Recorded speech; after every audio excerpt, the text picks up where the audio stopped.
Pode. Pode começar? Pode sim.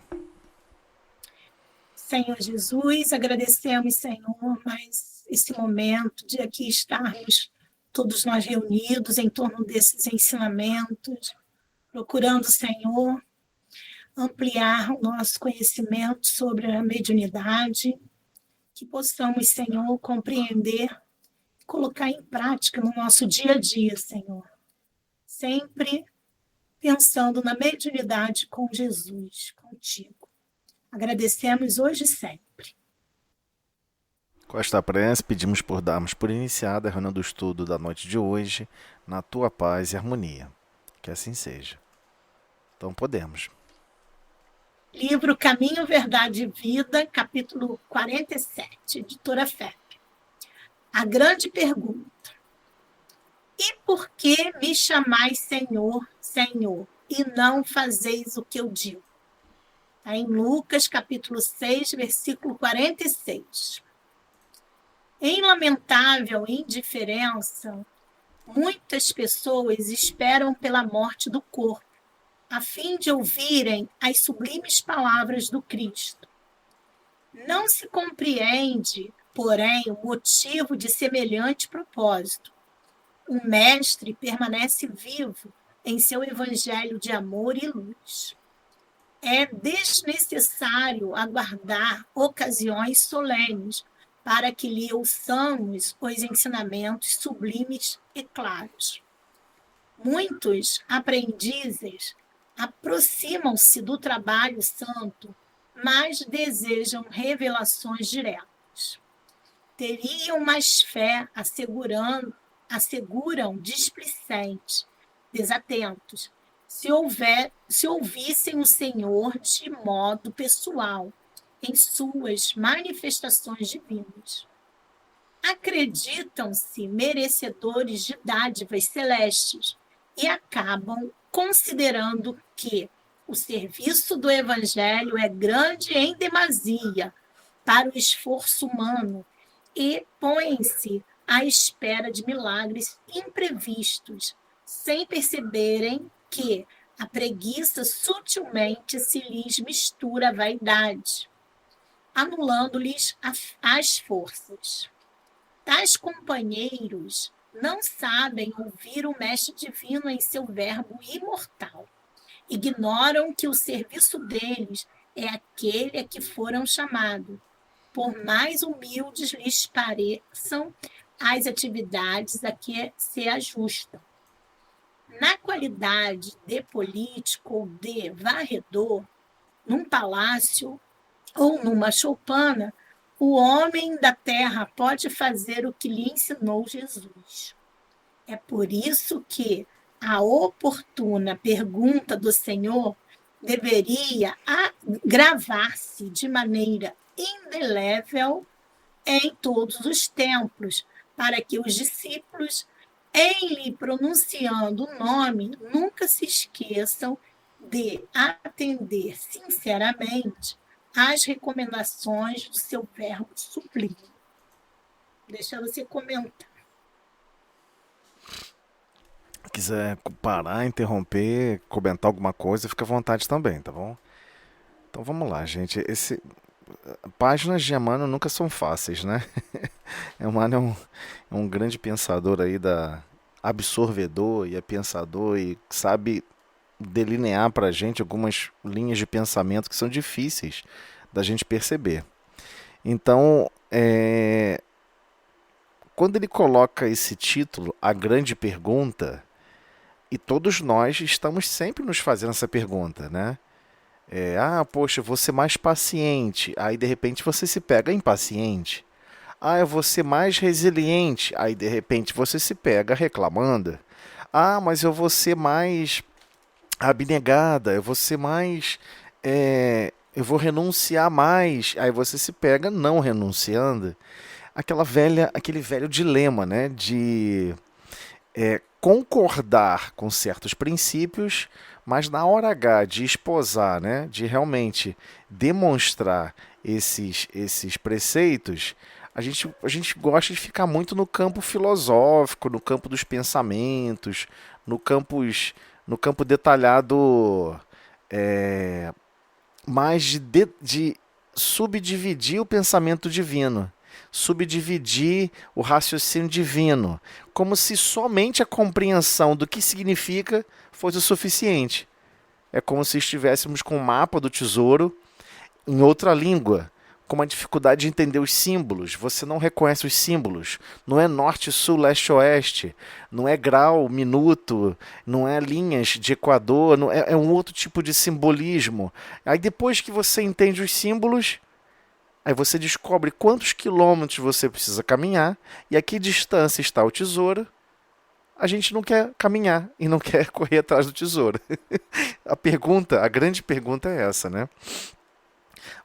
Por que que ainda existe essa questão tão radical e tão deturpada em nossa consciência? Eu não estou falando nem aqui daquela questão ainda dúbia, né? Por exemplo, diversas pessoas ainda acredito que seja possível viver diversas doutrinas, diversas linhas de pensamento, formas de vida concomitante. A gente sabe que isso é impossível, né? O próprio Cristo explicou isso bem para os discípulos. É impossível. Vai chegar um momento que você vai ter que servir a um Senhor ou outro. Não tem como você servir a Deus e a Mamon. Não tem como a sua principal razão de felicidade ser recursos materiais, enquanto que os recursos espirituais, os recursos que são eternos na sua alma, você não está buscando desenvolver. Então ele está deixando isso claro. Afinal de contas, qual é o momento em que você quer realmente se transformar? Qual é realmente o momento que você quer fazer aquela pergunta?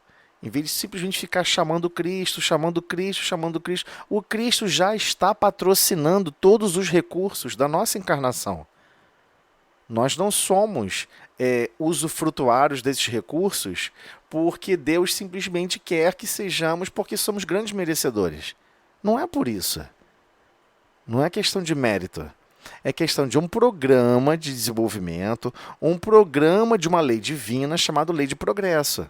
O Cristo está empenhando dele mesmo recursos para que possamos nos desenvolver. Então, à medida que a gente vai percebendo isso, nossa forma de entender a vida muda muito. O que acontece hoje com o nosso distanciamento de todos os recursos de leis divinas? Você, quando aprende a fazer alguma coisa, você acha que é seu. Aprendi a fazer um cálculo diferente. Aprendi a fazer uma receita diferente, que ninguém sabe a receita. Aí você esconde aquela receita. Aprendi a fazer tal outra coisa. Você faz só para você se auto-beneficiar.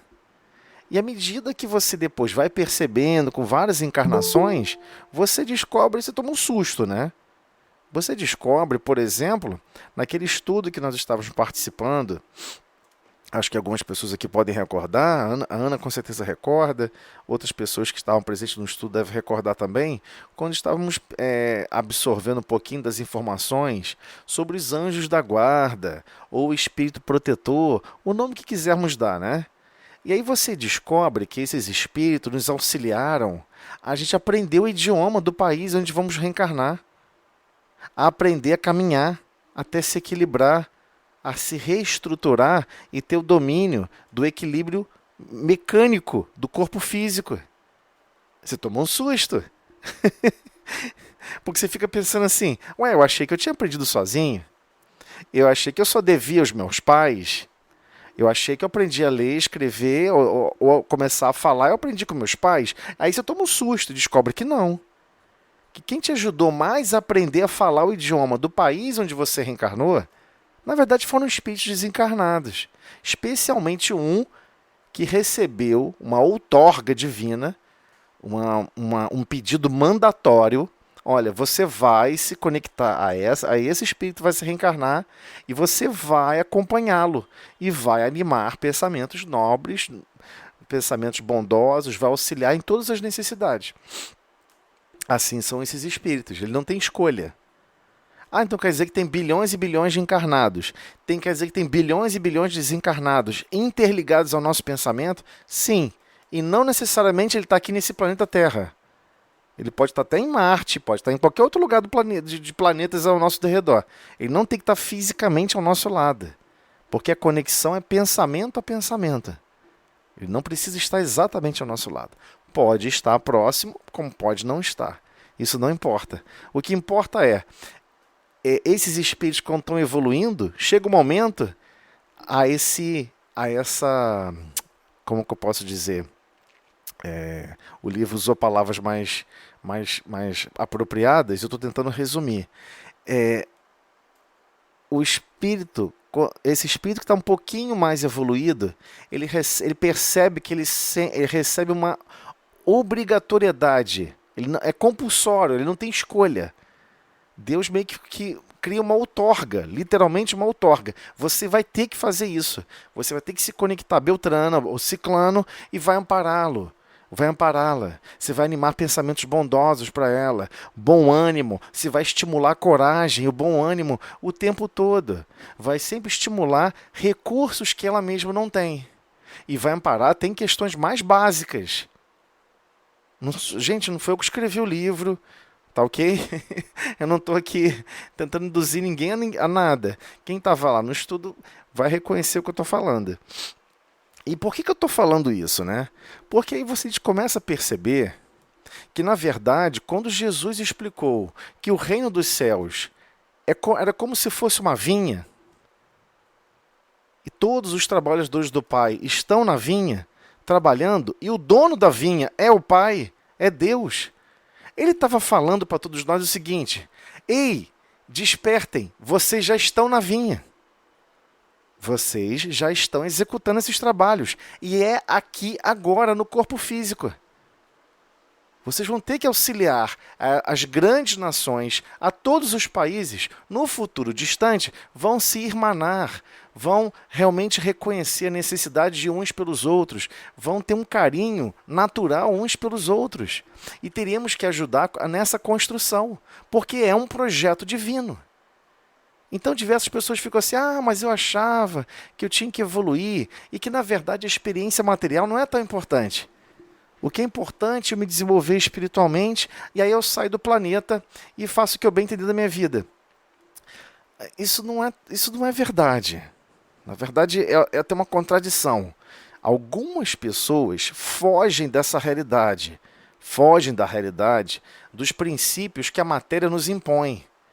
E outra coisa, a maioria quer ver a felicidade de todo mundo correndo.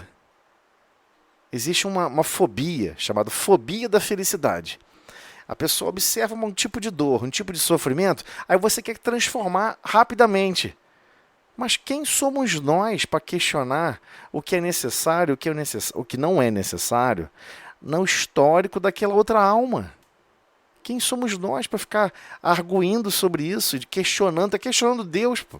Nós não somos deuses.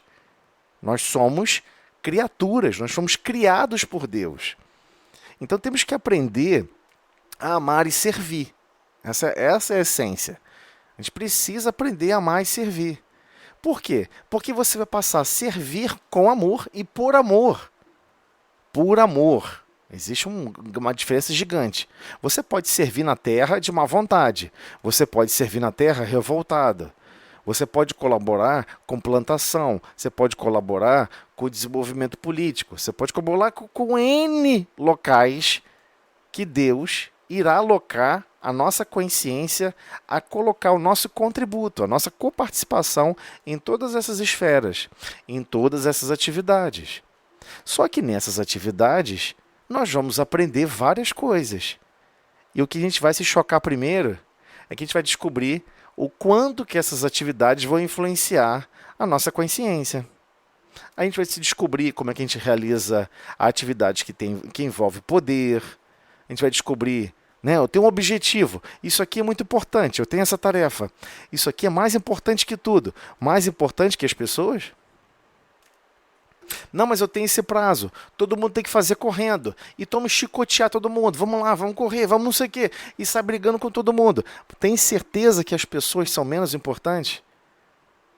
Poxa, mas as pessoas não gostam de trabalhar, as pessoas não querem se esforçar. É óbvio que não querem. É óbvio que não gostam de trabalhar.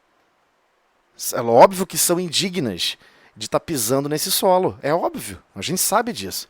Todo mundo sabe disso. Porque nós também somos assim. Nós também somos indignos. Por quê? Porque nós não estamos exercendo essas atividades para o Pai. Quando você conserta um carro, você não está consertando um carro para você ganhar dinheiro e fazer as coisas. Ele está criando uma situação para que você possa exercer os seus potenciais, para que você possa se desenvolver.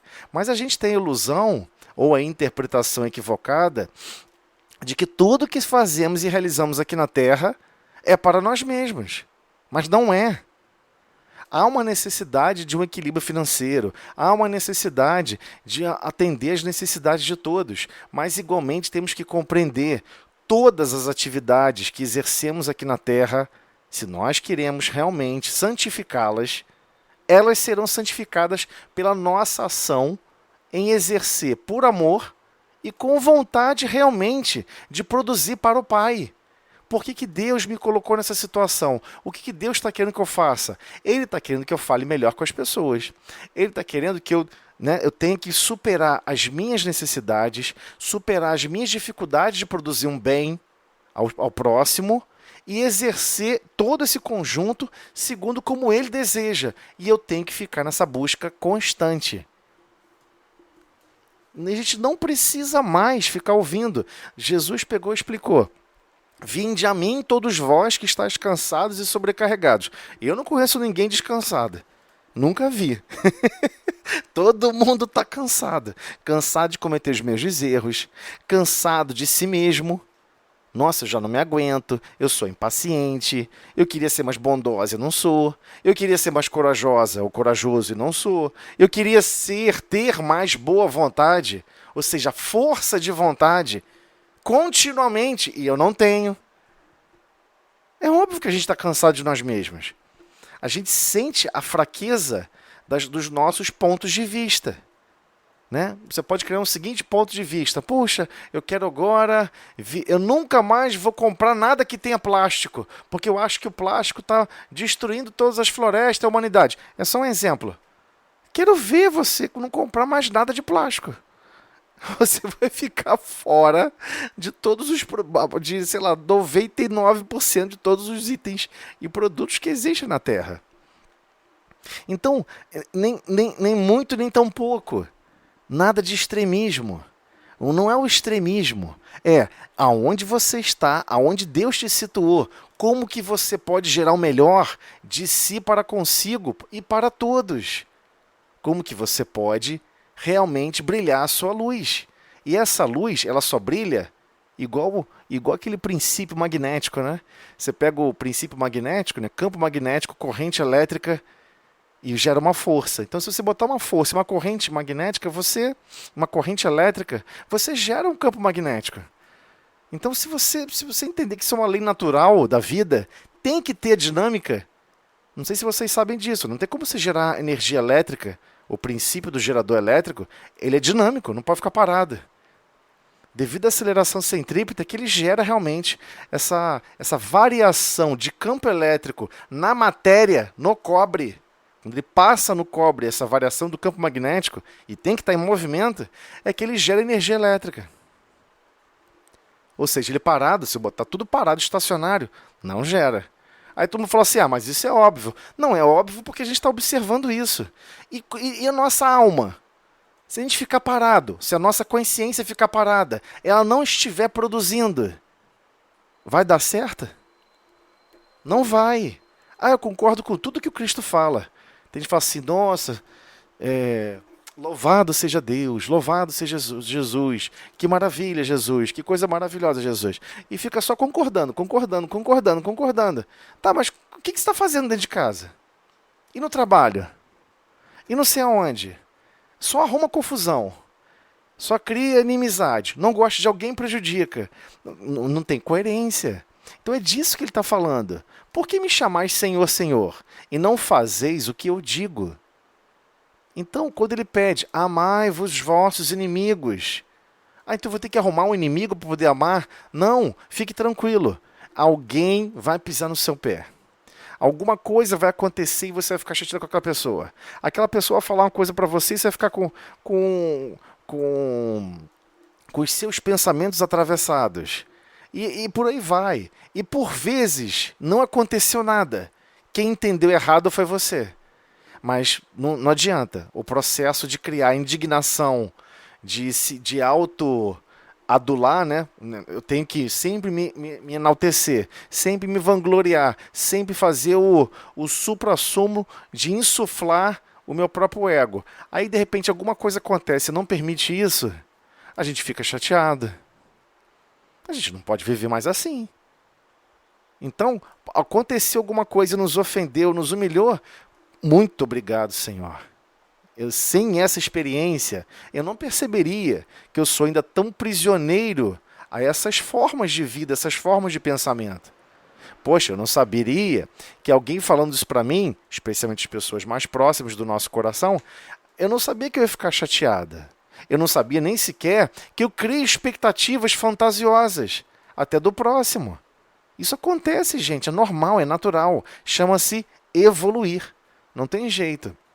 Então aqui ele chega a comentar, Emmanuel inicia comentando do extremo, que tem espíritos que ficam esperando a morte do corpo físico a fim de ouvir as sublimes palavras do Cristo. Ou a pessoa até afirma o contrário, né? Eu concordei com tudo do Cristo, não discordei de nada. Inclusive, eu aceito Jesus. Não só aceito, como eu não combato Jesus. E qualquer coisa que ele falar, e ele explicar, ele ensinar, eu concordo. Mas não é uma questão de quantas pessoas estão filiadas a uma linha de pensamento. É quantas pessoas estão se desenvolvendo na experiência de amar, se desenvolvendo na experiência de servir. É esse o grande problema. É esse o principal propósito. Então, não se compreende, porém, o motivo de semelhante propósito. O Mestre permanece vivo em seu evangelho de amor e luz. Só que, quando ele fala essa frase, o Mestre permanece vivo em seu evangelho de amor e luz, parece uma frase distante da gente. Parece até uma frase assim, meio que de para-choque de caminhão. O Mestre permanece vivo em seu evangelho de amor e luz. Lá, lá, lá, lá. Parece até uma coisa assim, meio que de música, mas não é. Quando ele diz que permanece vivo em seu evangelho de amor e de luz, o evangelho é de Deus. E o evangelho que ele exorta e que ele pratica é do Pai, é de Deus. Essa boa nova de amor e de luz, ele nos nutre continuamente. Só que a gente não entende que o projeto é por cooperação. Então, por exemplo, quando ele solicita outros cooperadores a nos apoiar nos mais mínimos detalhes. Um espírito está fora do corpo físico nos auxiliando. Anima um pensamento positivo. Não pensa assim. Deixa Dilson, para com Wilson. Você tem condições de amar. Você tem condições de perdoar. Você tem condições de se esforçar. Vai lá, cadê sua coragem? Se desafia. Você consegue. E aí fica o espírito desencarnado, né? Esse irmão ou irmã chamado espírito guia, ou espírito que nos ampara continuamente, está sempre nos estimulando, sempre nos amparando. E ele é uma representação contínua, viva, ativa, durante toda a nossa encarnação. Gente, olha só o peso disso. Nenhum espírito que reencarna aqui na Terra, ele fica isento ou ausente, esse irmão ou essa irmã, sempre nos amparando o tempo todo, continuamente. Não nos abandone em nenhum momento. Claro que quando a gente escolhe errar profundamente, ele não vai estimular você a errar mais, né?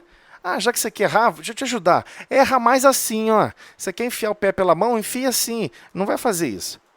A gente vai errar sozinho, né? Ninguém desce para errar com a gente.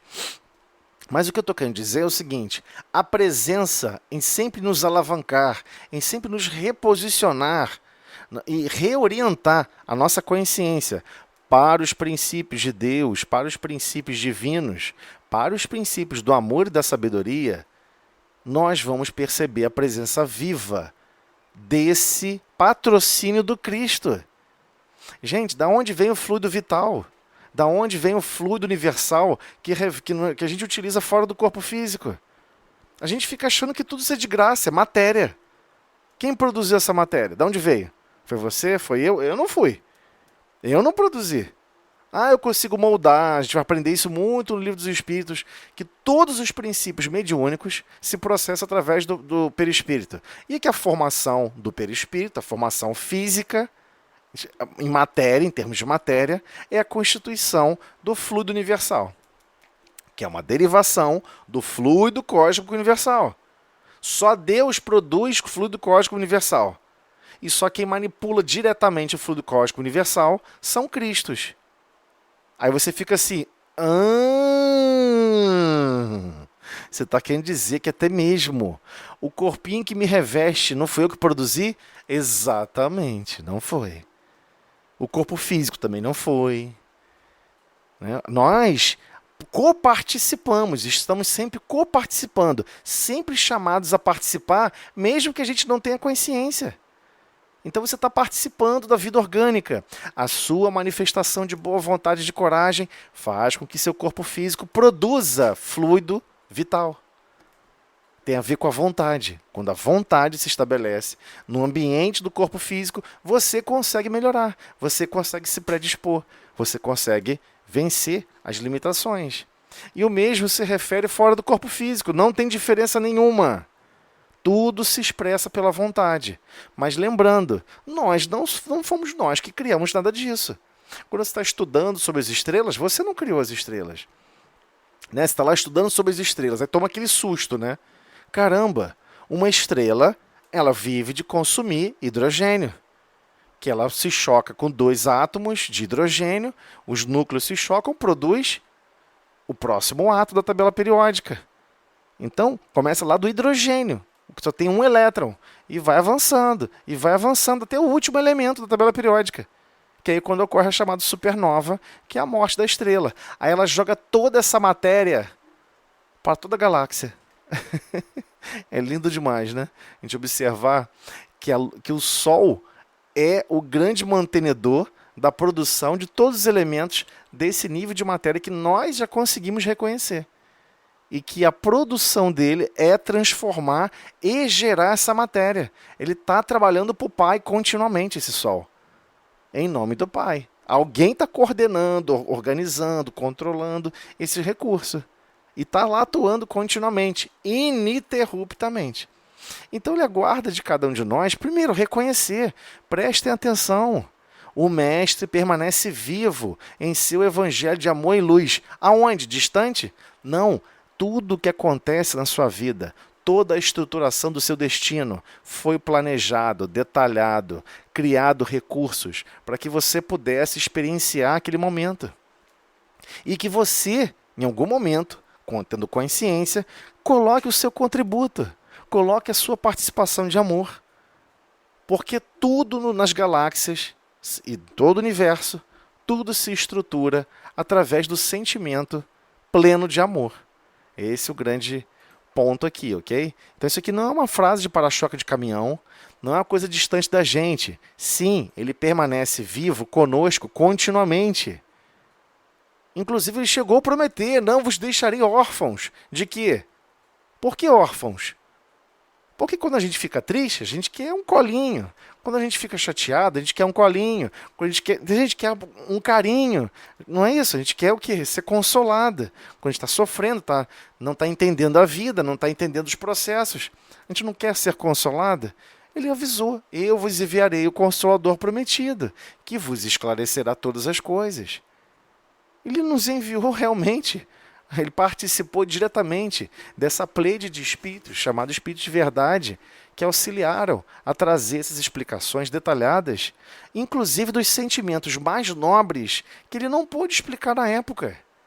Como podemos recordar lá no livro Boa Nova, uma comunicação mediúnica, esse livro, né? Onde narra lá atrás uma conversação do Cristo com os discípulos, ele explicando depois de conversar com Nicodemos, porque os discípulos também não tinham entendido. Senhor, o que quer dizer esse negócio de nascer de novo? Eles não tinham se confundido achando que tinha a ver com o batismo. Eles não tinham se confundido, porque não tem como se confundir. Essa confusão foi inserção realmente de interpretações, mas não foi por maldade, né? Nós interpretamos mal e fica torto, até descobrir a verdade, né? É assim que funciona. até você descobrir que não é exatamente assim como você tinha entendido, você se surpreende depois. Então, quando ele explica para Nicodemos que não é impossível você ver o reino de Deus sem nascer de novo, ele está dizendo, é impossível você ter o sentimento, ter a visão, ter a percepção da boa nova sem viver experiências diferentes. Sem viver experiências que vão realmente transformar quem você é. Porque você precisa se doar em bondade, você precisa se doar em ações benéficas para todos. Você precisa se integrar a esse grande projeto e fornecer a contribuição do seu coração. Não tem como fazer isso sem nascer de novo. Vamos ter que nascer em países diferentes. Vamos ter que nascer em nações diferentes, em línguas diferentes. E pouco importa a língua, pouco importa o idioma. A questão é, quando você estiver lá, você vai realmente se manter fiel aos seus valores? Você vai se manter fiel às suas ligações com o Pai e compreender, eu quero servir ao Pai, eu vou fazer o possível para servir onde for, Senhor, que você me arremessar? Então, ao invés de tentarmos entendermos coisas extremamente complexas, vamos para o mais simples. Vamos entender qual é o crescimento de sentimentos que o Evangelho nos convida. Qual é o crescimento de lógica de bondade para todos, de lógica de realmente de apoio e amparo a todos, que cada um é convidado a participar de formas diferentes. Uma mãezinha, numa situação mais humilde, ela tem um comportamento diferente de uma mãezinha que nasceu num super palácio, onde ela é testada sobre N situações a lidar com o poder, lidar às vezes com o recurso financeiro. E por vezes o espírito vai escolher se empenhar mais nessas atividades do que se empenhar na maternidade. Toda experiência é útil, principalmente para o espírito que está experimentando. Nada fica perdido. Então, nós vamos descobrir como estamos realmente constituindo, controlando, criando e elaborando os tesouros da alma. São tesouros que são trabalhados. E nós precisamos trabalhar esses tesouros. Temos N aspectos em cada um de nós, temos aspectos claros de centelhas divinas, que a gente tem que pegar esse embrião, essas sementes e trabalhar. Deus não vai fazer por nós, nem Jesus. Temos que trabalhar esses princípios. Esse é o projeto, essa é a essência. E temos que nos perguntar, como se produz um bem verdadeiro para alguém? Como se exerce um sentimento genuinamente de bondade por alguém? Né? Jesus deixou claro, quando Kardec faz essa pergunta, no Livro dos Espíritos, se eu não me engano é 800 e... lá vai fumaça, 846, 866, não me recordo agora. Ele pergunta, como Jesus entendia a caridade? Esse sentimento da caridade, né? Como Jesus entendia a caridade? Benevolência para com todos, indulgência para com as imperfeições alheias e perdão das ofensas. Aí todo mundo fala assim, pô, mas isso não é caridade. Realmente, se você for no dicionário da língua portuguesa e você procurar a palavra caridade, não vai estar escrito isso. Mas aí se não faz parte do idioma, eu não devo viver assim. Não, mas o idioma foi escrito por pessoas, né? Por outras pessoas. O idioma ele não pode mandar no seu mundo íntimo. É o contrário. Você utiliza o seu mundo íntimo a sobrescrever no idioma. Daí a liberdade poética que, por exemplo, todos os músicos, artistas possuem.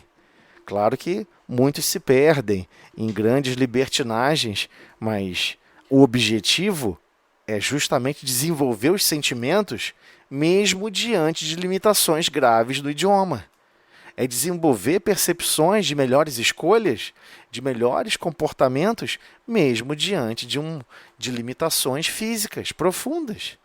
Né? Você vê os grandes escritores, os grandes autores de músicas incríveis, né?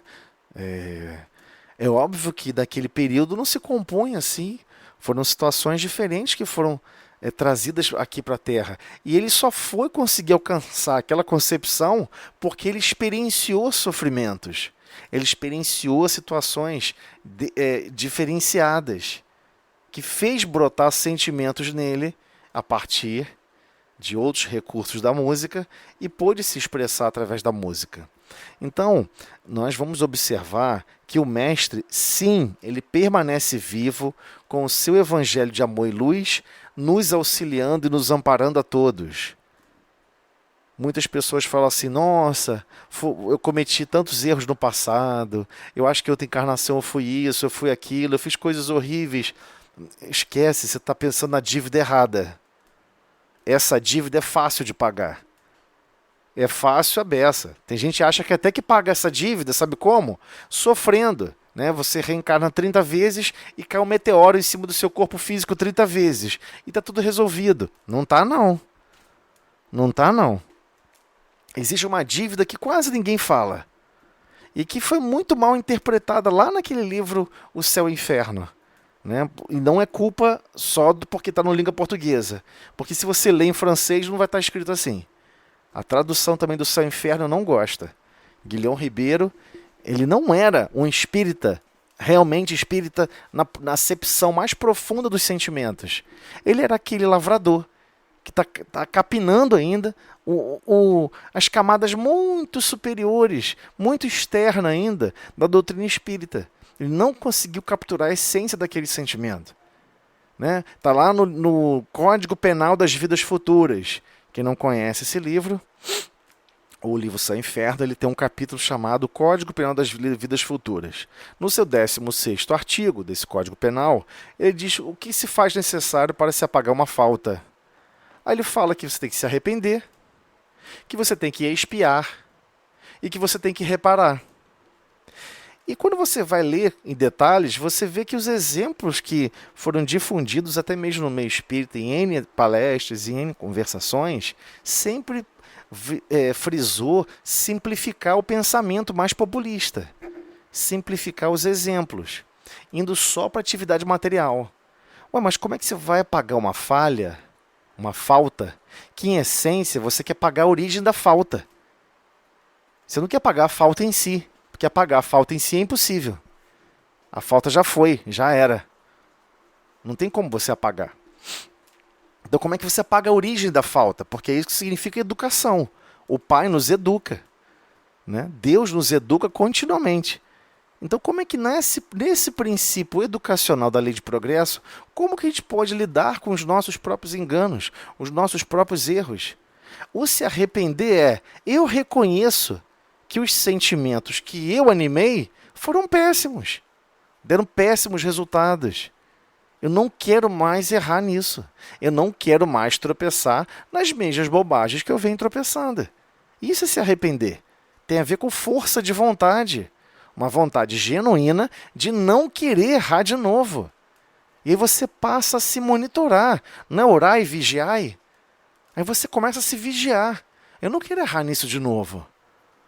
Eu quero até mesmo me reconciliar com aquelas pessoas que eu provoquei um grande mal. E aí você descobre que você tem que expiar. E aí essa parte da expiação foi muito mal interpretada. Não, porque eu vou ter que renascer sem braço, eu vou ter que fazer isso, eu vou ter que fazer aquilo, eu vou ter que nascer com o corpo doente, que não sei o que. Não, estar manifestando qualquer reação no perispírito é natural porque você simplesmente não percebe que o seu perispírito é um dosímetro radioativo.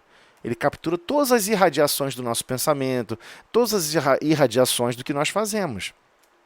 Só que por mais que você sofra com um câncer dilacerante, com o corpo sendo esquartejado em 1000 pedaços, você vai errar a mesma coisa na outra encarnação. Então, o que adianta o espiar apagar uma falta? Ele não está apagando a essência da falta. Então, ele não está apagando a falta. Quando você está educando seus filhos, você não está preocupado com ele está quebrando copo, quebrando prato. Você quer entender o que está acontecendo na mãozinha da criança, que ela não está conseguindo segurar corretamente o prato e o copo, ou qualquer outra coisa que ela deixa cair no chão. Você não está preocupado com o prato e o copo em si. Você sabe que a origem é outra. E você quer educar aquele outro problema, que é a essência do problema. É o mesmo com relação a Deus, em relação aos valores das nossas almas. Ele está observando em detalhes, em profundidades. Deus nos conhece mais do que nós nos conhecemos. Ok? Então, por que eu estou dando essa volta toda? Porque sim, quando essa frase fala, o mestre permanece vivo com o seu evangelho de amor e de luz ao nosso derredor continuamente, é porque ele está criando o tempo todo mecanismos para que a gente possa perceber a nós mesmos. Isso é expiação. Você vai viver com o seu coração amargurado, mas quem amargurou foi você. E você vai ver que é impossível viver daquele jeito. Nossa, eu vivo cheio de raiva de fulano, de beltrano, de não sei quem, não sei quando. Não tem problema, você vai viver as consequências da raiva. Não porque alguém está impondo, não. Deus não desce para maltratar os seus filhos, isso é loucura. Isso é conceito medieval para trás, né, de Deus. Né? Deus, como é apresentado pelo Consolador Prometido, é um Deus de amor, de bondade e de justiça. Mas não é de justiça da terra não, tá, gente? De justiceiro não. De justiça como um pai ou uma mãe extremamente amoroso. Claro, não estou falando aqui de pai e mãe perturbado que maltrata as crianças. Eu estou falando de um pai extremamente amoroso que observa as falhas e tenta achar a raiz do problema. E tenta trabalhar e amparar a raiz do problema. Ok? Então, todos esses recursos são fornecidos. Ah, mas você falou que tinham 3 etapas, né? Se arrepender, expiar e reparar. Reparação significa que você vai se doar em amor pelo próximo. Você só consegue transformar alguma coisa quando você se doa em amor. Aí vem a origem do que eu estava falando desde o começo, né? Há 3 ou 4 minutos atrás. Qual é a maior dívida que nós temos? Que temos com todos, né? A dívida de amor. Essa é a maior dívida. Não importa se você assassinou 3.000 pessoas, 10.000 pessoas. O que importa é você não voltar a fazer de novo. Isso é o mais importante. E segundo, o amor não cobre a multidão dos pecados? No grande estandarte da estrutura da civilização, Jesus não apresentou o amor como algo superior ao princípio que nós exortamos de justiça? Isso é até meio que óbvio. Se você passa a amar a todos indistintamente, se aqueles 10.000 cruzarem o seu destino, você vai amá-los. Se nesse meio de 10.000 aparecerem mais 30.000 que não tem nada a ver com o seu histórico, você também vai amá-los. Então está resolvido o problema. O problema original está resolvido. Antes você amava de forma igual um vagalume, ora quer amar, ora não quer. Fica mais apagado do que brilhando. E agora resolveu amar todos, indistintamente. É óbvio que vai dar certo. O projeto do Cristo funciona. Porque o projeto do Cristo trata a nossa real dívida. Se toda uma encarnação foi planejada para que pudéssemos avançar e evoluir em amor e sabedoria, e nós não utilizamos para exercer esse amor, estamos em dívida de recursos que empenhamos, que pegamos empréstimos no grande banco divino e nós não produzimos o amor que o Pai solicitou que você produza. É essa a essência. A essência da dívida, a essência do erro é essa. Não existe nenhum outro erro. Ah, mas eu acho que tem um erro que é esse assim, assim, assado. Tá, mas se você for esmiuçar, corta daqui, corta de lá, refina, cai sempre no mesmo problema. Você foi criado simples e ignorante e você não se desenvolveu em amor suficiente, muito menos em sabedoria. Por N motivos. E continua vivendo o campo árido do deserto do Saara, que ainda continua o nosso coração. Então temos que trabalhar isso. E ele continua nos apoiando continuamente. Jesus continua. É um processo ativo. Quando Jesus resolveu vir pessoalmente na humanidade, o Cristo esteve pessoalmente aqui entre nós, andou por aqui. Você não precisa ouvir a voz dele pessoalmente. Você precisa compreender o grande projeto, entender. Ele já está te fornecendo N recursos que a gente não percebe. continuamente, ininterruptamente. Deus opera através do Cristo, continuamente. Quem você acha que ajudou a manipular toda a matéria, ou todo o projeto material da constituição física desse planeta? N espíritos apoiados no projeto maior do próprio Cristo. E mesmo assim, ele apagou todas as luzes dele e veio caminhar aqui com a gente, explicar o que é o próximo, o que significa o amor. Quem agiu melhor? Quem cuidou dessa pessoa aqui que é um estranho? Ou todo mundo que só fez a oração do lado e não ajudou o próximo? As coisas mais básicas. Ele vem explicar para a gente em detalhes. Então, isso não é distante. Isso está ativo e contínuo em todos nós, ok? Em todos os nossos trechos de destino. Então, é desnecessário aguardar ocasiões solenes para que lhe ouçamos os ensinamentos sublimes e claros. Nossa, eu só vou pensar em Jesus, sabe, quando eu for lá no Galileia, ou quando eu for na igreja, ou quando eu for não sei o que lá, porque coisas assim espirituais e coisas assim divinas tem que ser num lugar santo. Mas Jesus já deixou claro, o templo divino habita em seu coração, habita no coração de todos nós. Todos nós somos centelhas divinas. Lembra? Lá no primeiro livro, né, de Gênesis, não a Gênese, né? Gênese associada, né? Associada à escrita, geralmente classificada como quem escreveu sendo o próprio Moisés. Quando Moisés, nessa escrita, detalha essa comparação, porque é uma comparação, né, gente? Deus fez a luz, ele gostou dessa luz. Então, quando ele criou todo o princípio material, ele só falou, faça-se a luz. Quando foi criar o princípio inteligente, foi criar o espírito, porque o espírito não é matéria, né? Ele teve que soprar. Ou seja, uma comparação simplista para dizer, olha, tem que fazer um esforço, tá? O esforço foi muito maior do que simplesmente desenvolver matéria. Então, essa essência é importante a gente perceber. São princípios que a gente tem que absorver de cada um desses livros. A Bíblia significa livro dos livros. É um livro que contém vários livros. E ali tem vários ensinamentos importantes, que a gente não pode se perder. Ah, mas poxa, o Novo Testamento eu acho que encerra tudo, explica tudo. Sim, claro. Mas tem comparações do lado passado que se você não absorveu, fica difícil entender. Então você vai achar que, né, você não é tão importante assim. Como não é importante, toda a criação divina é importante. E todos nós temos que aprender a nos harmonizar com ela. Né? Temos que entender que nós que estamos como espíritos na condição de seres humanos, né, animando a condição, o homem, o filho do homem, animando esse projeto chamado Filho do Homem, nós temos uma participação importante a exercer com a natureza, sair do simplesmente transformar tudo como utilidade. Eu gosto daquela árvore porque ele vai virar uma mesa. Eu gosto daquele animal porque ele vai virar uma comida. Eu gosto... Não, mas peraí, para agora e pensa. O que Deus aguarda de você na manifestação de todos os reinos? O que Ele espera que você exerça para com os animais? O que você espera que você exerça para com os vegetais?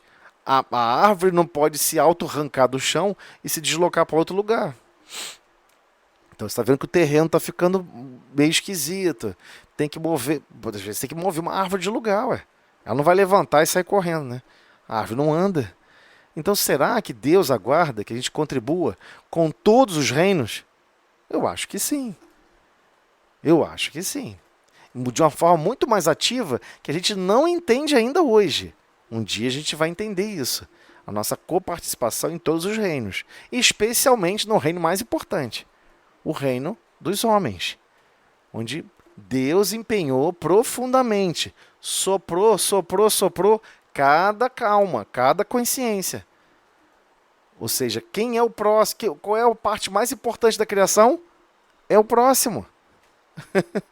Não, mas aí você está querendo dizer que o próximo é mais importante que todo o reino vegetal, que todo o reino animal, que todo o reino mineral? É exatamente isso. Ah, mas eu não concordo. Não tem problema. Não precisa concordar. Daqui a alguns séculos, tudo se alinha.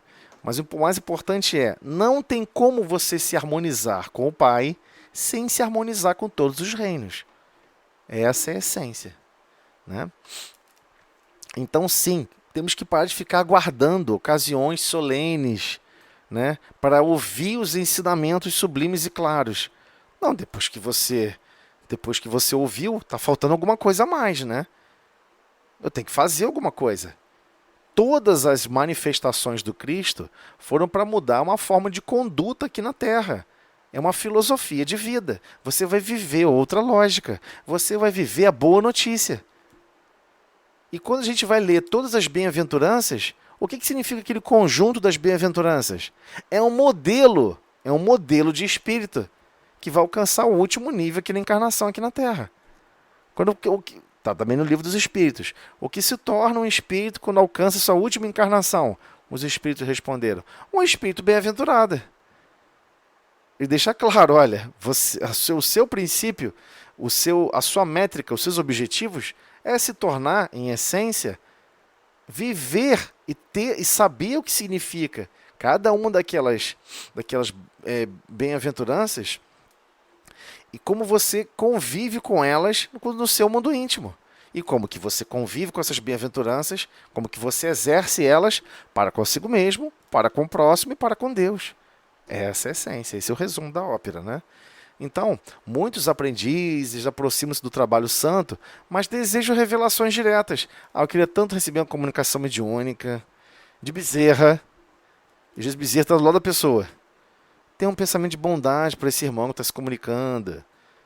Não pensa assim não. Né? Anima outro pensamento. Bezerra está ocupado, gente. Ele tem mais o que fazer. Cadê a nossa contribuição? Cadê a nossa contribuição de um pensamento equilibrado, de um pensamento de bondade, de carinho? Temos que fazer a nossa parte, ok? Então, vão ter vários exemplos aqui.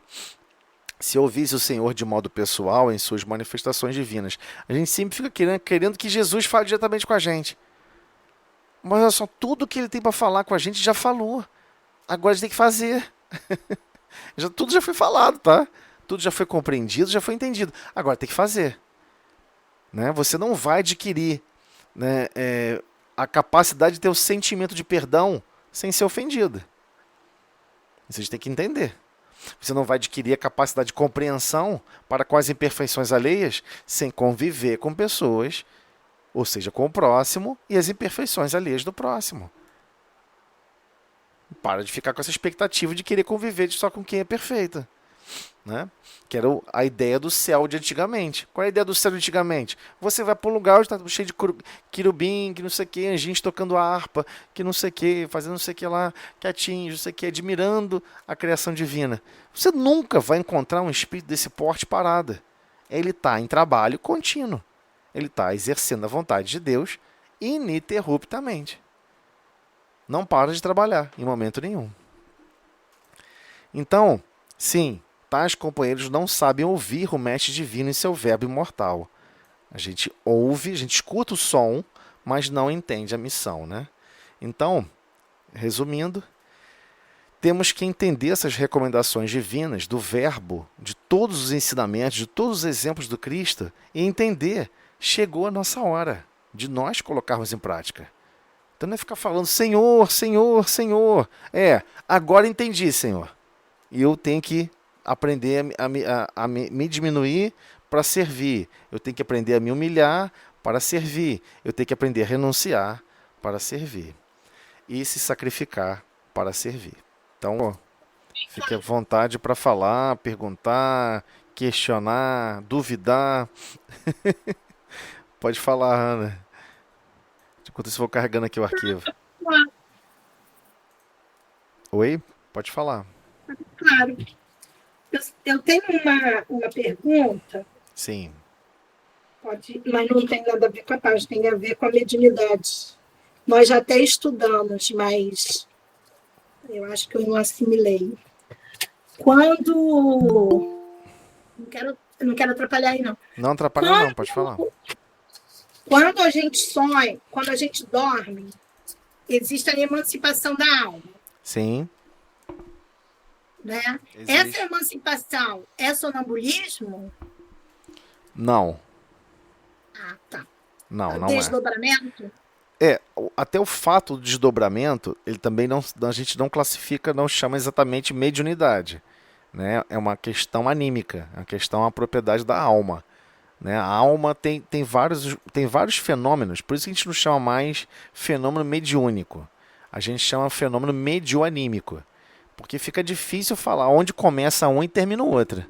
É muito difícil. A gente não tem como chegar aqui. Pô, Kardec, né, não conseguiu colocar e detalhar limites para essa classificação. E claro que as palavras são importantes, né? Então tudo que é anímico vem da alma, né? A questão do sonambulismo é uma reação no corpo físico da alma. Então, o que mais se comentava de mediunidade sonambúlica era, na verdade, por exemplo, quem estava se comunicando ali não tinha uma comunicação em si, né? Era o próprio espírito que, afastado do corpo físico, estava falando. Só que o que as pessoas faziam? Ficavam perguntando mais. O que você está vendo? Onde você está? O que está acontecendo aí? O que você está fazendo aí? E o espírito ia falando. Tô na casa de fulana. Tô vendo Beltrano. Só que realmente era o próprio espírito que anima aquele corpo físico, que está em desdobramento, ou seja, está afastado do corpo físico fisicamente, está afastado do corpo físico em termos de paridade, né? Em termos de paridade física. Então, ele está animando aqui, ele consegue botar ânima, né? A gente não faz isso fora do corpo físico, né? Isso aqui é animar uma mesa para ela dançar, para ela fazer isso, fazer aquilo. Na verdade, tudo que você faz no corpo físico é um pouco isso também. De certa forma, você está no seu corpo físico, a forma como você manipula os fluidos para manter o seu corpo físico funcionando, a gente não tem essa consciência, mas de certa forma é você que está dando ânima. É você que está animando o seu próprio corpo físico. A gente não percebe isso. A gente percebe isso no médio sonambúlico. Porque, na verdade, quando ele se afasta muito do corpo físico, ele não está diretamente vinculado com todos os pontos de interligação, né? Então, por exemplo, um sonâmbulo ele não sente frio, ele não sente o corpo físico, né? Ele não sente absolutamente nada do corpo físico, mas ele usa a estrutura basal de funcionamento básico daquele corpo físico. Por quê? Porque ele consegue animar, dar ânima, ou seja, manipular fluidicamente um corpo físico para ele continuar falando, repetindo o que ele está falando, fazendo movimentos, fazendo o beabado todo dia, né? Os movimentos mecânicos. Não sei se eu me fiz claro, né? Eu nem classificaria como mediunidade, né?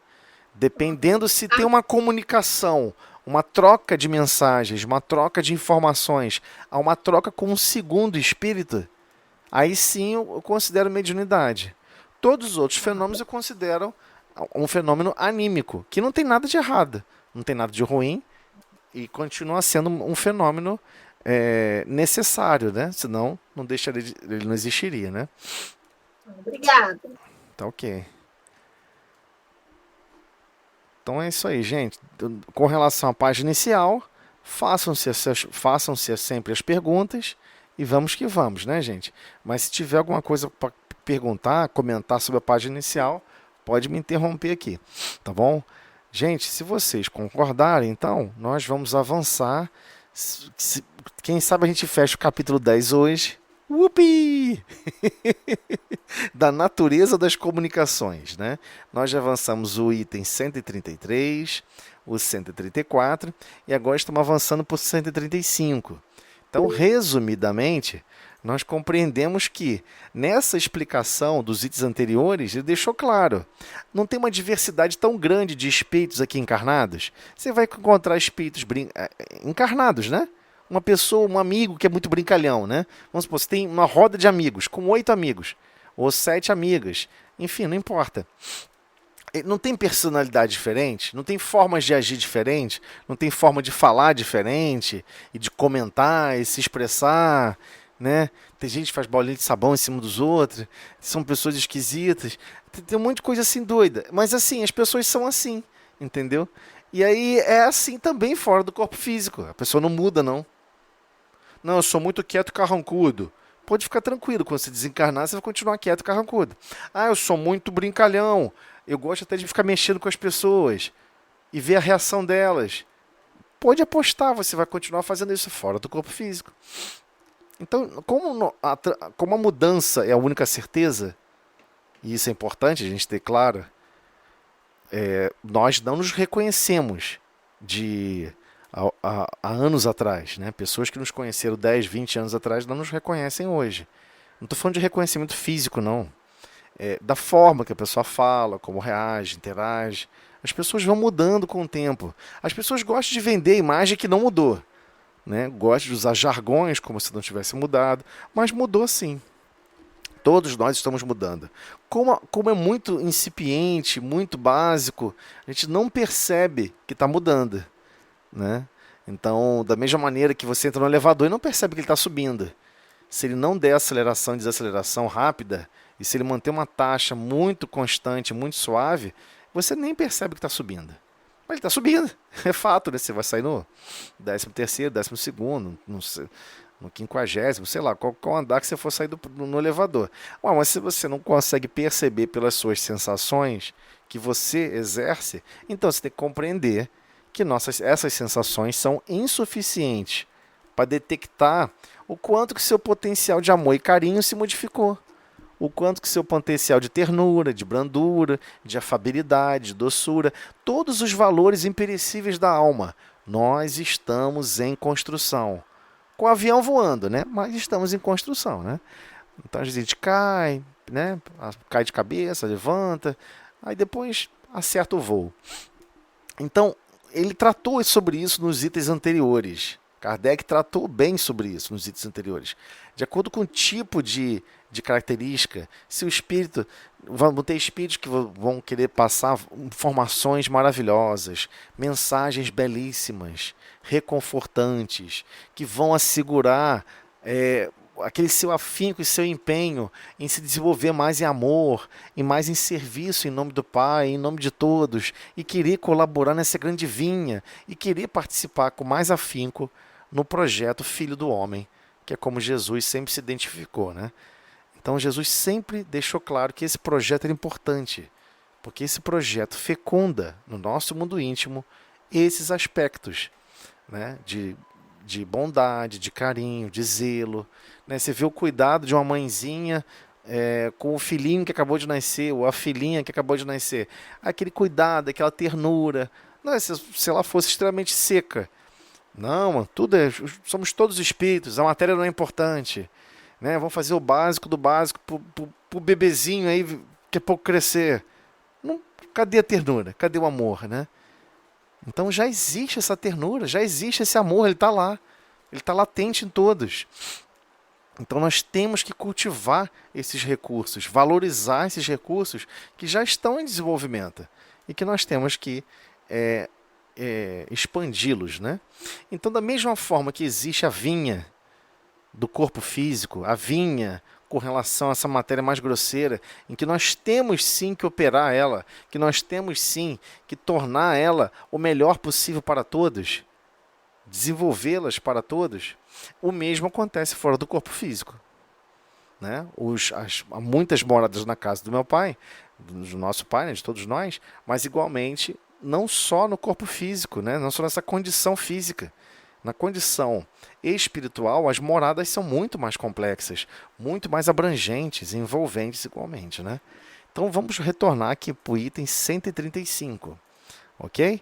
Lembrando, novamente, o livro dos médios é uma sequência contínua. Tá? Todos os itens, entra capítulo, sai capítulo. Então aqui não é 13º capítulo, item 5, não. É 135 e vamos embora. Tá bom? É contínuo. Então vamos lá. As comunicações frívolas, né, emanam de espíritos levianos, zombeteiros ou brincalhões.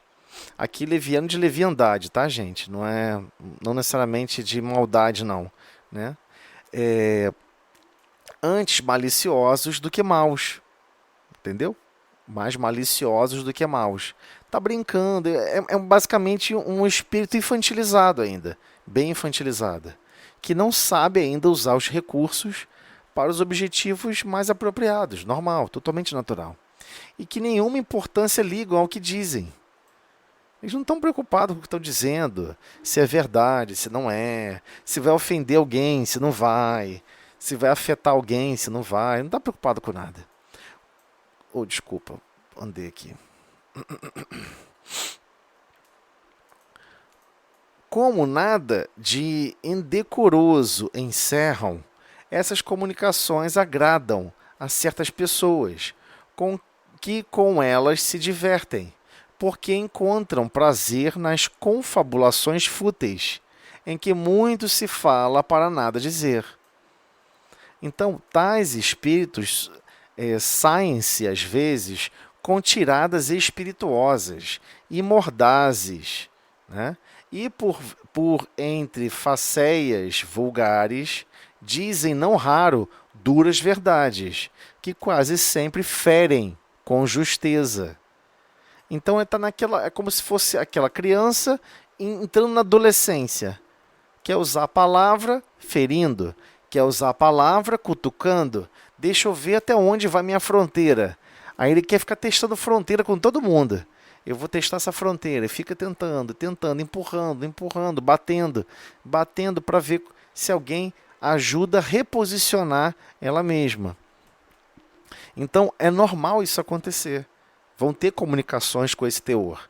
Lembrando que o livro dos médios também preparam os médios, né? Mesmo aqueles que não vão estar em condição, não vão estar perfeitamente conscientes, mas especialmente aqueles que estão conscientes, que são mais conscientes, ou que talvez não tenha nenhum fenômeno de psicofonia nem nada. Vai passar por fenômeno de psicofonia quando o espírito desencarnado fala através do princípio, transporta, né? Transporta o pensamento, né? Psicofonia, né? Fonia através da psique, fonia através da atividade psíquica. Então, o pensamento dele vai se encadear com o seu pensamento num processo muito bem harmônico e é como se fosse o seu próprio pensamento ou o dele exercendo o acesso aos recursos da fala. Ok? Simplificando o termo, né? Que Kardec vai tratar mais para frente com a gente aqui, né? No mesmo livro. Então, não importa que esses espíritos tenham esse comportamento. O que ele está tentando explicar é o seguinte: compreendam que vai surgir isso. Vão ter espíritos vulgares, que vão chegar e falar assim, mas quem é você? Você parece tão miserável quanto eu sou. É verdade, sou mesmo, tanto miserável quanto você é, claro, estamos no mesmo planeta, né? Estamos no mesmo planeta, é claro que somos miseráveis. Estamos com as mesmas dificuldades, com os mesmos problemas. Era mais fácil a gente dar a mão e caminhar junto, mas a gente continua ainda, né, se degladiando aqui na Terra. Então, vai acontecer isso, vão acontecer provocações mais duras, porque às vezes no processo de comunicação mediúnica, o espírito precisa ser aproximado 2 dias antes, né? E por vezes acaba participando até mesmo, experienciando o que nós vivemos. Ué, você está aí defendendo a bondade, mas você não é bondoso com ninguém. Você não faz isso, né? Tudo daquela página inicial, e a importância da página inicial nesse contexto. Por que você quer ficar só falando o nome do Senhor, Senhor, Senhor, mas na hora H você não perdoa, na hora H você não faz isso, na hora H você não é bondoso. Então, a pessoa percebe a necessidade da bondade, percebe a necessidade do perdão. Ela sabe que é algo realmente maravilhoso e é que não é fácil exercê-lo, mas vai querer apontar dedo dizendo, por que você está pedindo para eu exercer se você mesmo não exerce? Que é a essência do adolescente.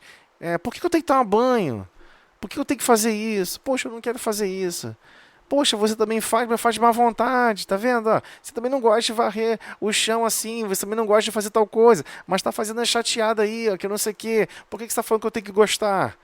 Né? Porque os pais querem preparar os filhos para ter uma vida e para ter uma percepção de vida melhor do que ele mesmo está tendo. É natural.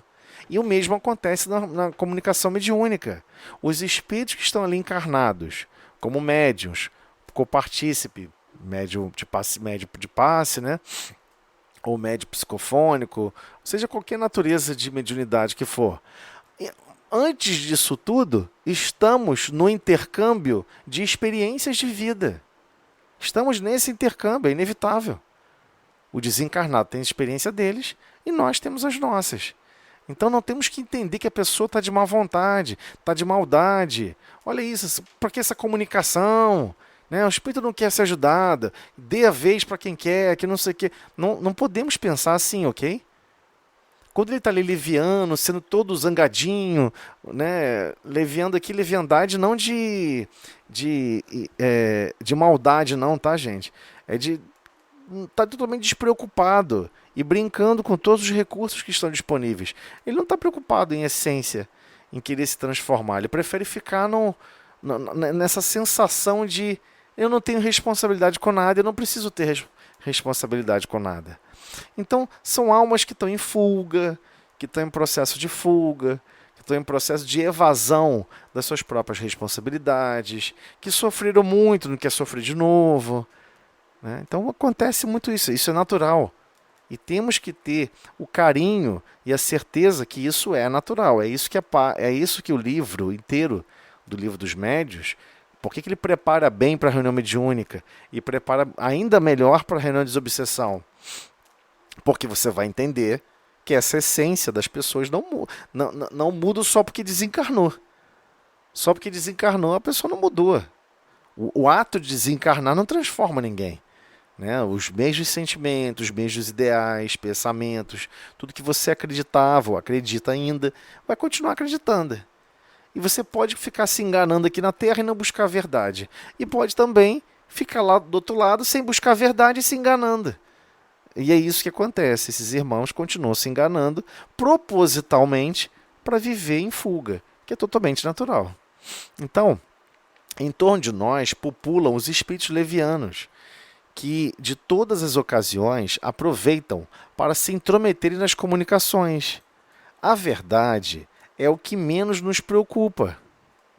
É o que menos os preocupa. Eles não estão preocupados com a verdade. Daí o maligno encanto que acham em mistificar. Ou seja, mistificar é criar uma situação ilusória, criar como se fosse uma percepção mentirosa. Mistificar os que têm a fraqueza e mesmo a presunção de neles crer sob palavra. Né? Ele começa a dizer, eu sou o Eurípides Barçanufo, porque viu na mesa ali alguém elogiando no início da reunião Eurípides Barçanufo. A pessoa gosta de Eurípides Barçanufo e começa a dizer que é Eurípides Barçanufo. Nossa, que maravilha! E ele está morrendo de rir do outro lado, né? Eu nem sei quem é esse homem, mas eu vi que eles gostam desse nome, eu estou imitando. E aí cai na gargalhada. Ele quer fazer essas pegadinhas, entendeu? É natural, totalmente natural. Então, as pessoas que se comprazem nesse gênero de comunicações, naturalmente dão acesso aos espíritos levianos e falaciosos. Então, o que ele está falando aqui? Cuidado como que você sente o processo da comunicação. Nossa, eu adoro que o espírito desencarnado faça uma brincadeirinha e fique enganando as pessoas. Ele está falando de quem está na reunião. Ok, gente? Olha, ele está falando aqui, ó, as pessoas que se comprazem nesse gênero de comunicações. Ele está dizendo o seguinte, ó, as pessoas que frequentam a reunião e acham muito legal essas comunicações, dão acesso aos espíritos levianos e falaciosos. Ou seja, esses brincalhões e os mentirosos, né, de falácia. Delas se afastam os espíritos sérios. Não, como é que o espírito sério vai se comunicar numa reunião onde o objetivo é ficar se divertindo com a brincadeirinha do outro desencarnado? Não vai fazer sentido, né? Delas se afastam os espíritos sérios. Do mesmo modo que na sociedade humana, os homens sérios evitam a companhia dos doidivanas. Então, da mesma maneira que aqui na Terra as pessoas se afastam de acordo com a natureza de cada um, o mesmo ocorre fora do corpo físico, né? Os espíritos mais sérios que têm carga horária fechada, muito específica, e a gente tem que entender isso, né? Ah, porque, poxa, se a reunião mediúnica, desobsessão é tão importante, por que não faz logo 3 horas direta? Seria tão maravilhoso. Por que não faz logo 5 horas direto? Seria tão maravilhoso. Mas os espíritos desencarnados ele têm outros compromissos, né? eles não estão a bel prazer, né, disponíveis o tempo inteiro. Não é assim que funciona. E igualmente, né, quando a gente vai observar, estudar mais profundamente a mediunidade, a gente sabe que as comunicações mediúnicas são tão intensas, especialmente as psicofônicas, que o corpo físico é alterado. Há uma depreciação ali do fluido universal associado ao perispírito, do médium. Do médium. Então a comunicação ocorre ali um processo de consumo de recursos, ok? Eu falei isso, já pipocou duas perguntas aí. Vamos começar aqui com Paloma, depois vamos para a Liene. Pode falar, Paloma. Paloma, né? Paloma, isso. Paloma, seu microfone está fechado. Desculpa, boa Tranquilo. noite. Boa noite. Como é que você, assim, né? Você não, mas quem estiver na direção da reunião mediúnica, né? E percebe esses irmãos levianos passando por uma outra pessoa, né? Uma pessoa que você conheça, como é que faz para descobrir, para desmentir esse irmão? Porque eles devem passar uma confiança muito grande, não passam? Então, vamos lá. Aqui ele está falando no seguinte sentido, que todos têm que se preparar, mas especialmente, claro, quem está conduzindo a reunião, é fácil você desconstruir esse princípio.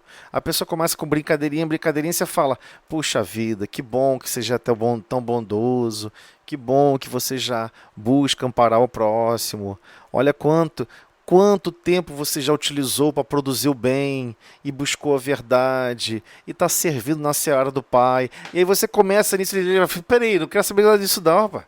Isso é compromisso que eu não quero ter não. A pessoa pipoca na hora. Pipoca na hora. Não tem um que não pipoca na hora. A pessoa não quer compromisso. Ele quer que você mantenha, ele quer até que você ria, fique rindo junto, que você participe da manipulação mental que ele está gerando. Porque é isso que é feito, né? Eu, com certeza, devo ter tido muita experiência como zombeteiro, brincalhão fora do corpo físico. Porque é exatamente... mas é exatamente isso. É uma fuga. E ele está vendo que as pessoas estão sérias, estão envolvidas, estão preocupadas e querem participar, estão comovidas com sentimentos nobres. Ele fala assim, poxa, eu não quero isso. E ele vai tentar desconstruir isso nos outros corações. É natural. Ele está em fuga. É uma fuga psicológica, é totalmente natural. O que ele está falando, o que Kardec está falando é, ele está dizendo assim, ó, todos os membros da reunião, todos os participantes, não baixem sua vibração, não fiquem risadinha junto, não participe da brincadeira. Entenda, e também não critique do tipo, pô, que insolente, que maldito, esse miserável fazendo brincadeirinha num lugar que santo, maravilhoso. Também não é isso, né, gente? Nem 8, nem 80. Né? Temos que achar o 44. Não é nem 8, nem 80. Mesmo na preparação da reunião, todos, né, fazendo uma prece, a gente sabe que quando a gente faz uma prece na preparação de uma reunião, você tem uma certa proteção. Mas o baixar vibratório de qualquer irmão na mesa facilita, então, a entrada desses irmãos, né? Não foi nesse sentido, não. Não foi nesse sentido. Que foi esse item. Esse item foi no seguinte sentido. Esses irmãos precisam de ajuda. Ah, tá. Entendeu? Tá, eles serão encaminhados para lá, porque às vezes tem um espírito lá, uma mãezinha, que ama ele profundamente. E sabe que ele é um espírito sério quando ele quer ser sério. Sabe que é uma alma maravilhosa quando ele quer ser maravilhoso. E que ele está em fuga porque ele sofreu, porque ele está decepcionado, teve uma decepção amorosa, está decepcionado com isso, está decepcionado com aquilo. Mas aquela alma, que é a mãe que está do lado, que está apoiando a comunicação, conhece ele profundamente. E temos que entender o respeito que temos que ter na hora. Né? Porque a gente tem uma vozinha, um paizinho, uma mãezinha, que está ali, ó, e fez tripas coração para conseguir levar aquele ente querido do grande e sagrado elo do coração ali para aquela reunião, entendeu? Então é nesse sentido. É para ajuda, é para amparo. E às vezes vai tocar em assuntos sobre os recursos do coração, né? Poxa, é tão bom a gente lembrar às vezes também da nossa mãezinha, do carinho que nós recebemos, do amparo, de quanto amor nós somos endividados, né? E quão pouco a gente paga de volta. E aí a pessoa a pessoa vai lembrar porque a mãe está do lado. Não consegue ver, né? Às vezes não consegue ver a mãe porque estão em faixas vibracionais completamente diferentes. Mas a mãe está ali, ininterrupta, focada em amparar aquela alma que ela ama profundamente, né? Que transcende essa relação de mãe e pai, né? Beleza. Eliane, você queria falar alguma coisa, Eliane? Perguntar, falar? Boa noite para todos. Boa noite. Então, Zé, você estava comentando sobre uma mesa de educação e mediunidade, mesmo que fosse fazer um caso assim, fazer uma mesa de educação e mediunidade com 3 horas de duração, provavelmente os médios não teriam se preparado para poder participar de 3 horas dentro dessa reunião, né? Não teria. Não teria. Pra você ter ideia, olha só, há uma narrativa, eu não me recordo de qual livro, onde comenta-se que o projeto do corpo físico de Chico Xavier levou quase um século para ser desenvolvido, né? Hoje em dia, muitas dessas coisas que as pessoas falam, depois eu tento achar a referência, eu não encontro. Eu ouvi muitas pessoas falando isso. E faz todo sentido. O corpo físico, é lógico que ele vai sofrer um pouco mais. Os princípios, né, de manipulação do próprio perispírito, porque toda comunicação é uma comunicação entre conexões e harmonizações perispírito, pensamento a pensamento. Há uma certa consumação desses recursos, desses valores, e é claro que com assistência e esse amparo do Cristo, a missão é diretamente com os objetivos do Cristo, tudo é reposto, ok? Tudo é reposto. Mas graças a Deus, Deus permite que a gente sacrifique um pouquinho o nosso perispírito. Deus permite que a gente vá lá por um nível mínimo de honra, que a gente possa se doar daquilo que nos foi emprestado para amparar terceiros. Esse é o princípio da reunião mediúnica. Você está lá se doando. Então, às vezes, tem pessoas que vão ter sono, que vão ficar cansadas, se sentir sono. Ainda bem, está doando, né, aqueles princípios que as pessoas chamam de ectoplasma, mas que a gente sabe que são recursos do fluido universal que constitui o seu perispírito. Poxa, mas eu vou perder esse recurso, como é que eu preciso para mim? Você é que vai reduzir a minha encarnação? A encarnação não é uma pilha, não, tá, gente? As energias que compõem as manifestações da sua relação com a vida orgânica não é uma pilha, não é uma bateria. Você está o tempo todo produzindo fluido animal. Tanto é que a maioria que desencarna tem espíritos que querem vampirizar e absorver essas energias. Se fosse assim, todo mundo desencarnava faltando energia nenhuma.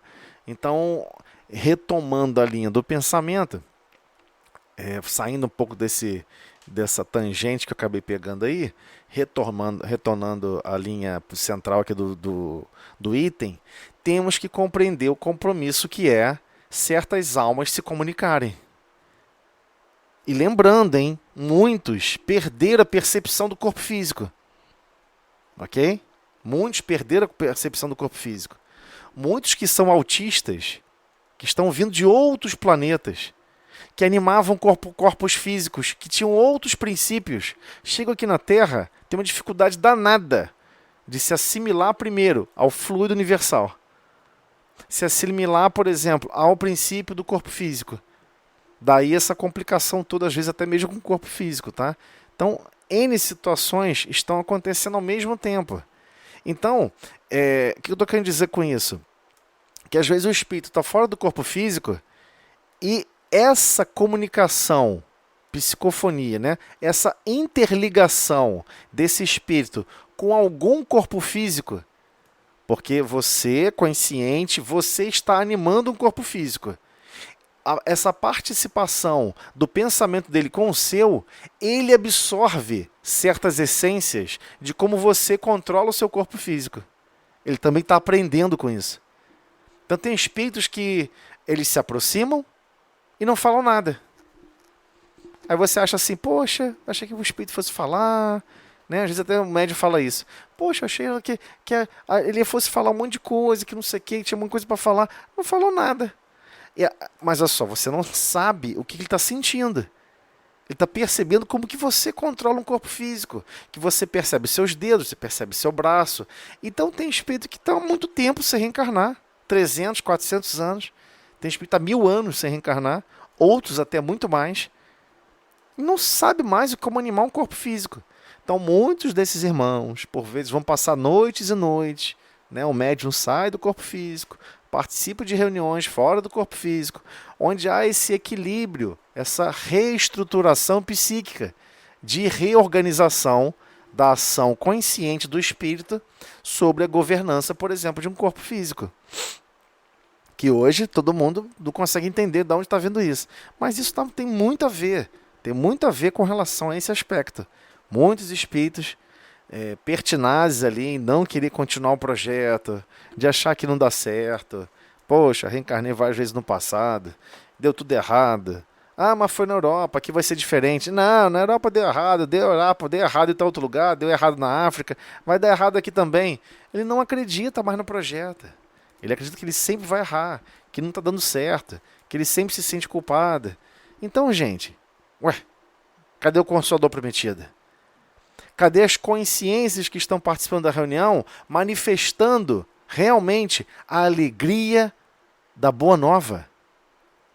E renovando os sentimentos desses irmãos, ajudando a renovar esses sentimentos.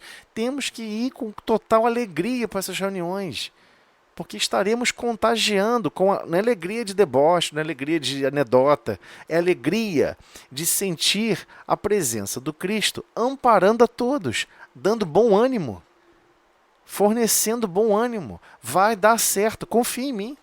É o Cristo falando para todos. Se vocês se ajustarem a esses princípios, vai dar certo, não tem erro.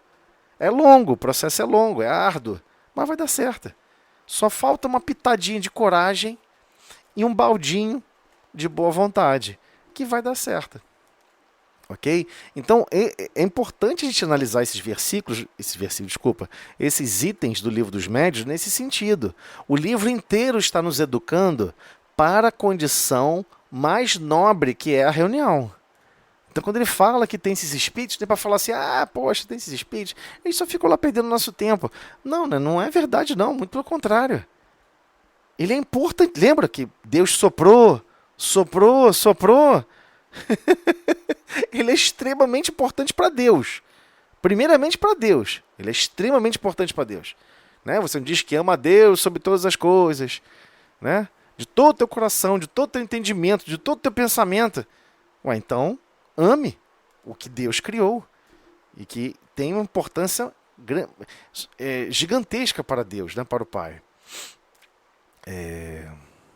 Gente, podemos avançar para o 136 ou a hora já estourou aqui?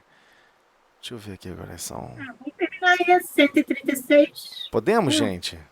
Eu agradeceria, porque aí ficaria só faltando 137 e 138 para a semana que vem. Podemos? Por mim, tá ok. Perfeito, então vamos lá. Tá ok, então vamos lá. 136. As comunicações sérias são poderosas quanto ao assunto e elevadas quanto à forma. Toda comunicação que, isenta de frivolidade e de grosseria, objetiva um fim útil, ainda que de caráter particular, é, por esse simples fato, uma comunicação séria. Nem todos os espíritos sérios são igualmente esclarecidos. Ok? Olha só, nem todos os espíritos sérios são igualmente esclarecidos. Não, fulano desencarnou e alcançou a áurea dele, do super desenvolvimento que ele tem. Mas às vezes eles não estão nesse nível de esclarecimento, mas são sérios. Não estão lá de brincadeira. Há muita coisa que eles ignoram e sobre que podem se enganar de boa fé. Então é normal você ver, por exemplo, uma comunicação mediúnica onde a percepção do próprio espírito desencarnado não é coerente com o que a gente já estudou, com o que a gente já viu. A própria narrativa do que ele fala não é coerente. Por exemplo, é normal você observar o espírito se comunicando que ele não sabe que está desencarnado. Gente, uma vez eu até fiquei impressionado. Uma comunicação que foi de uma senhorinha se comunicando, não sei o que, falando, que coisa difícil, que não sei o que. Aí daqui a pouco ela começa a falar que ninguém estava falando com ela. Ela não sabe o que estava acontecendo. Eu falei, ninguém está falando com ela? Isso geralmente é típico de quem desencarnou e não percebeu, né? Tá falando, a pessoa não está respondendo, mas como outras vezes não respondeu, olha a secura que a pessoa vive. A pessoa acha que é natural. E a pessoa desencarna e passa a criar loops de pensamento e enxergar somente o que ela quer enxergar. Gente, eu tenho que ir para casa, desculpa. Aí no final termina assim, gente, desculpa, mas eu tenho que ir para casa fazer a janta. Eu não posso me atrasar, já está na hora. Aí você fica assim, meu Deus do céu, a pessoa desencarnou, cara. E está preocupada com a janta. Você vê que não é maldade. A pessoa sabe que a percepção que ela está tendo está incoerente. Sim, mas é o momento que ela está passando. Temos que respeitar. Não podemos maltratar, não podemos falar nenhuma bobagem. Nem sequer a gente sabe se a gente tem autorização de falar, você está desencarnada. Pode ser uma violência. Então não há necessidade disso. Né? Vá, minha irmã. Né? Percebe. E a senhora também tem outros compromissos, busca outros compromissos, já percebeu os valores da alma que nós temos que construir, que temos que edificar, né? Como é que a senhora se sente sobre isso? E vai vasculhando. Pode ser que a pessoa, buscando um pensamento mais profundo, ela perceba, mas às vezes a pessoa não quer perceber, e não é, ela tá se auto-enganando, é o que, como ele colocou aqui, ó, tá se auto-enganando de boa fé, não é má fé não. Ela está se auto-enganando de boa fé, ok? Por isso é que os espíritos verdadeiramente superiores nos recomendam de contínuo que submetamos todas as comunicações ao crivo da razão e da mais rigorosa lógica. Isso aqui é difícil, é exercício, porque as comunicações são diversas. A forma que acontece é muito diversa, né? E às vezes vem situações muito complexas. Às vezes não está vindo um ou dois espíritos, está vindo 300, 600 espíritos, onde tem um porta-voz. Eles estão agrupados, sabem manipular fluidos, sabem manipular o pensamento, sabem se auto-organizar, né? Então, a ideia toda é manter o princípio do Cristo. Qual é o crivo e a lógica da razão? Não, temos que manter o crivo da razão. A razão é, eu tenho que entender qual é o objetivo da reunião. Eu tenho que entender que ali é um momento de cativar. Eu tenho que entender que o Espiritismo chama-se o Consolador Prometido pelo Cristo. Então, ele é o cristianismo redivivo mais puro. Ele tem que ser uma fonte de melhoras, de transformação, de amparo. Então, tem que ser aquela situação que vai amparar e socorrer até mesmo aquela pessoa que não perceba que precisa de socorro. Então vão chegar espíritos chateados, zangados, que ele não sabe que ele precisa de socorro em relação ao clima de ódio que ele está vivendo. Ele não sabe, ele não nem percebeu que caiu dentro de um buraco chamado estou com ódio paralisante. Estou com ódio que não consigo me movimentar, caí dentro de um buraco. A pessoa não percebe. E é natural. A ideia é que esse processo de ajuda que vem do Pai, que todos os processos de ajuda e de recursos que vêm do Pai, alcance esses irmãos. Por isso que a prece, o melhor exemplo físico para uma prece, é dizer, a prece é como se fosse um grande espelho, assim como é o pensamento. O nosso pensamento é um grande espelho. Por que não, né, direcionar o reflexo das luzes divinas para esses irmãos? Porque a luz não é nossa. Não, porque eu sou um condutor. Nem é condutor. O negócio só reflete. E olha lá. Reflete na sua boa vontade que você está animando naquele momento de ajudar. Né? Por isso que a vontade é importantíssimo. Que sentimentos estamos animando na hora. Por isso que é tão difícil a comunicação mediúnica em todos os aspectos. Porque às vezes quem vai se comunicar é um político. Né? Às vezes foi um ex-presidente, um ex-deputado. E aí o médium não pode chegar assim e falar assim, eu tenho aversão a qualquer político, odeio todos eles. Acho que todos eles tinham que ser desconstruídos, não servem para nada. Que não pode alimentar esse tipo de pensamento. Porque daqui a pouco vai se comunicar, e aí? Como é que fica, né? Fica uma situação difícil. Então todos estão experienciando, conhecendo a si mesmo, em posições e vendo como vão reagir. Essa é a experiência aqui, complexa aqui do planeta, né? Que é você conhece-te a ti mesmo, mesmo sem você querer se conhecer. Você vai se conhecer. Você vai ver depois como você reagiu. E quando sai do corpo físico, você toma um susto. Meu Deus, quando me envolvi com um político, eu fiz isso. Meu Deus, eu concordei com essa postura. Pô, mas eu queria tanto ter ajudado, eu queria tanto ter amparado. Eu tinha uma visão que era completamente diferente. Mas a prática é uma distância gigantesca, né, da teoria.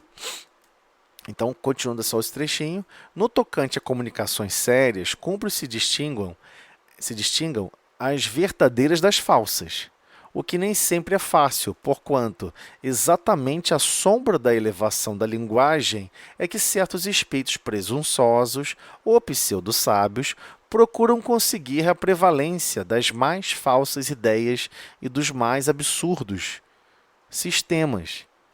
Porque a pessoa está falando bonito, que não sei o que. Fala bonita não é sinal de evolução. Você vai perceber um espírito muito evoluído falando, ele sempre se coloca numa posição subalterna. Ele sempre se humilha profundamente. Ele tem uma convicção perfeita da grandeza que é o Pai, da grandeza que é o Cristo, da grandeza que é tudo. E ele se reconhece a pequenez que realmente ele é. E mesmo sendo muito superior do que a gente. Quanto mais ele evolui, mais ele percebe a si mesmo o quanto que tudo fornece e ampara e muito pouco ele retribui. Então você vai observar, quando o cara chega com as falas muito bonitas, com uma eloquência, uma fala bonita, isso aqui, e falando que tudo que ele gerou, tudo que ele produziu, tudo que amparou. Peraí. Isso está com uma pinta de orgulho. Orgulho eu reconheço, eu estou tentando fugir disso como quem foge da cruz. Eu estou tentando fugir disso aí de orgulho, de vaidade. Ele está enaltecendo a vaidade. Ele está enaltecendo, ou seja, valorizando e botando no estandarte o orgulho e a vaidade. Pô, se o orgulho e a vaidade já fez eu esfregar minha cara tantas vezes no chão. Eu estou fugindo disso, quero ter sentimentos de bondade, de carinho, de amor. Eu estou fugindo disso. Aí é o momento de perceber o elo, a distância, né? A relação é muito diferente. As relações de comunicações de espíritos realmente mais elevados, ele vai colocar sempre num lugar mais alto sentimentos mais puros, sentimentos mais nobres, né? E a gente vai perceber a diferença nesse sentido. Até mesmo uma simples prece, né? Até mesmo a prece pode ser enganosa, no sentido que ele está falando com não proposital, tá? O espírito pode estar, de repente, fazendo uma prece, só porque está usando palavras bonitas, ele não quer dizer que está usando sentimentos sinceros e complexos, né? Mas você vai perceber quando o espírito está realizando uma prece e você vê aquele reconhecimento, aquela valorização a Deus, valorização ao próximo, valorização a toda a estrutura divina, a todos os recursos que nos são ofertados hoje e sempre, né? Então ele continua. E para melhor acreditados se fazerem, né? E para que melhor eles se sintam acreditados, né? Melhor se sintam e se façam ser acreditados, né? Maior importância ostentarem durante a comunicação, não escrupulizam de se adornarem com os mais respeitáveis nomes e até com os mais venerados. Então vai assumir nomes de pessoas importantes, vai dizer que é Chico Xavier, e vai dizer que é isso, e vai dizer que é aquilo, vai dizer que é o Papa, vai dizer um monte de bobagem, e vai enganar um monte de gente na reunião. Porque ele sabe, ele detecta, como se fosse um cheiro. Ele percebe que aqueles espíritos que estão ali participando da reunião estão desejosos de ouvir isso, né? Desejosos, estão buscando, que gostariam até de ter realmente uma comunicação assim. Esse, um dos maiores escolhos, ou seja, um dos maiores empecilhos da ciência prática. Escolha é empecilho, tá? Dificuldade. Esse é um dos maiores empecilhos, maiores dificuldades da ciência prática, ou seja, da mediunidade prática. Dele trataremos mais adiante, com todos os desenvolvimentos que tão importante assunto reclama, ao mesmo tempo que daremos a conhecer os meios de premonição contra o perigo das falsas comunicações. Então, não importa o quão falsa é a comunicação, deixa o Espírito falar, falar, falar. E aí pega e fala, é importante nós valorizarmos o Cristo, os ideais do Cristo. Quando você começa a colocar em cima esses outros valores que pertencem ao Cristo, que nós não temos, aí você começa a se ofender e se humilhar, praticamente se ofender. Todos nós aqui, míseros vermes que se arrastam na terra, meio de lado para um lado, meio de lado para o outro, cambaleando, com tanta dificuldade. Aí você vai e agradece a Jesus por todos os recursos. Ele não quer pessoas que ficam se arrastando e que fiquem buscando a simplicidade e a humildade. Ele quer pessoas que valorizam o orgulho e queiram ser igual a eles. Lembre-se, gente, pessoas, espíritos desencarnados que estão se comunicando assim. Em primeiro lugar, todos nós somos carentes. Quer saber o que é comum a todos nós? Todos nós somos carentes. Nós sempre vamos buscar pessoas que são similares a nós mesmos. Então, se nós somos muito orgulhosos e presunçosos, nós vamos gostar de conviver com pessoas que valorizam o orgulho e a presunção. Porque é natural, você quer se encontrar e se reconhecer.